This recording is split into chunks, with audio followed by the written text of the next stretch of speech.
जनता के हितों की बात कह के अपने फायदे का एक बड़ा काम देश के नेता फिर करने जा रहे हैं।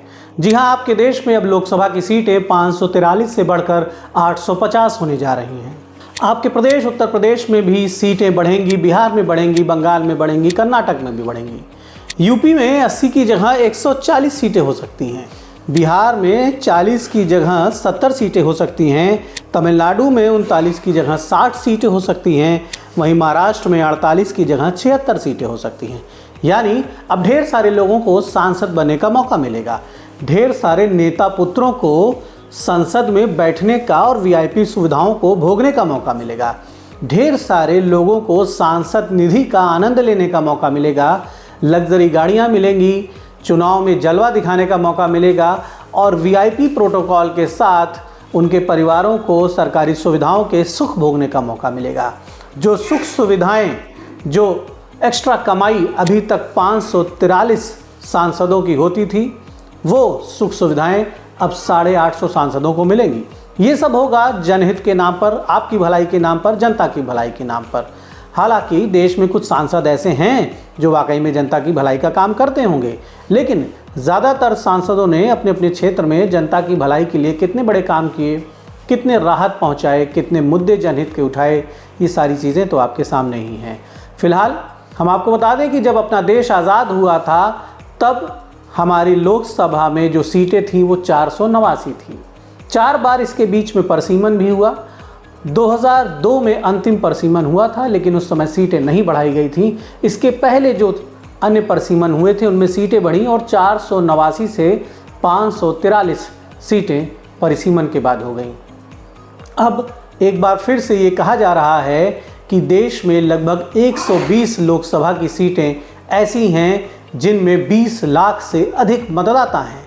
इसलिए सांसद जी को दिक्कत हो रही है, वो 20 लाख से ज़्यादा वोटरों के पास कैसे पहुँचें, इतने सारे मतदाताओं की समस्याएं कैसे सुने और जहां इतनी बड़ी संख्या में मतदाता हैं वहां समस्याएं दूर कैसे करें। सांसद जी का ये तर्क है कि यदि सीटें बढ़ जाएंगी, मतदाताओं की संख्या कम होगी तो सारे मतदाताओं की समस्याएं दूर कर देंगे। अभी तक सांसदों ने कितने मतदाताओं की समस्याओं को वाकई में दूर कर दिया है, ये मतदाताओं को कमेंट में बताना चाहिए। फिलहाल इस बात को लेकर हंगामा भी मचा हुआ है। विपक्ष के तमाम नेता इसका विरोध भी कर रहे हैं, कह रहे हैं कि इसमें भाजपा अपना राजनीतिक फ़ायदा ढूंढ रही है। वहीं जो दक्षिण के राज्य हैं उनकी चिंता है कि उनकी सीटें न घट जाएं, उनका जो होल्ड है गवर्नमेंट में, संसद में जो प्रभाव है वो ना कम हो जाए। तो गृह मंत्री अमित शाह ने भरोसा दिलाया है दक्षिण के राज्यों को कि उनका जो अनुपात है, जो रेशियो है वो बिल्कुल नहीं घटेगा, उनकी सीटें भी बढ़ाई जाएंगी। जिस तरह से सभी राज्यों में सीटें बढ़ेंगी वैसे ही दक्षिण के राज्यों में भी सीटें बढ़ाने की बात कही गई है। उनका जो अनुपात है वो स्थिर रखने की बात गृह मंत्री अमित शाह के द्वारा कही गई है। दरअसल हमारा संविधान भी परिसीमन की अनुमति देता है। संविधान के अनुच्छेद 82 में लोकसभा सीटों की परिसीमन के लिए प्रावधान है, यानी सीटें बढ़ाई जा सकती हैं संविधान के अनुसार। वहीं अनुच्छेद 170 में विधानसभा की सीटों में परिसीमन का प्रावधान है, यानी संविधान इस बात की अनुमति देता है कि जहां पर आवश्यकता हो वहां परिसीमन किया जाए। अब परिसीमन हो रहा है, सीटें बढ़ रही हैं तो सांसद बढ़ेंगे, सांसद निधि बढ़ेगी, बंगले बढ़ेंगे, सुरक्षा बढ़ेगी, वीआईपी प्रोटोकॉल वाली मानसिकता बढ़ेगी, खर्च भी बढ़ेगा। ये भी कहा जा रहा है कि जनता की भलाई भी बढ़ेगी, मतदाताओं की सुविधाएं भी ये नेता लोग बढ़ाएंगे। जब ज़्यादा सांसद हो जाएंगे तो मतदाताओं की ज़्यादा बात रखेंगे, ज़्यादा काम करेंगे।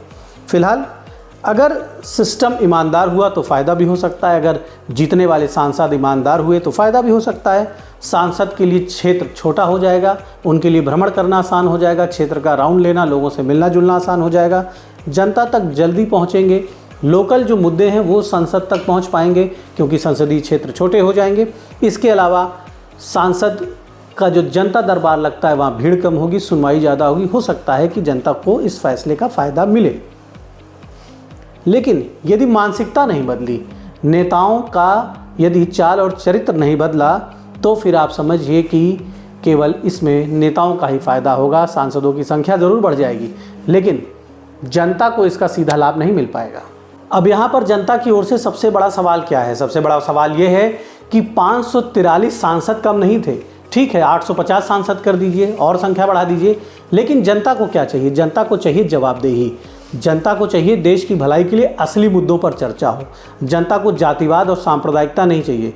जनता को समस्याओं का समाधान चाहिए। अच्छे अस्पताल, अच्छे स्कूल चाहिए, सुरक्षा की गारंटी चाहिए, रोजगार की व्यवस्था चाहिए, नौकरियों की व्यवस्था चाहिए और ईमानदार प्रशासन चाहिए।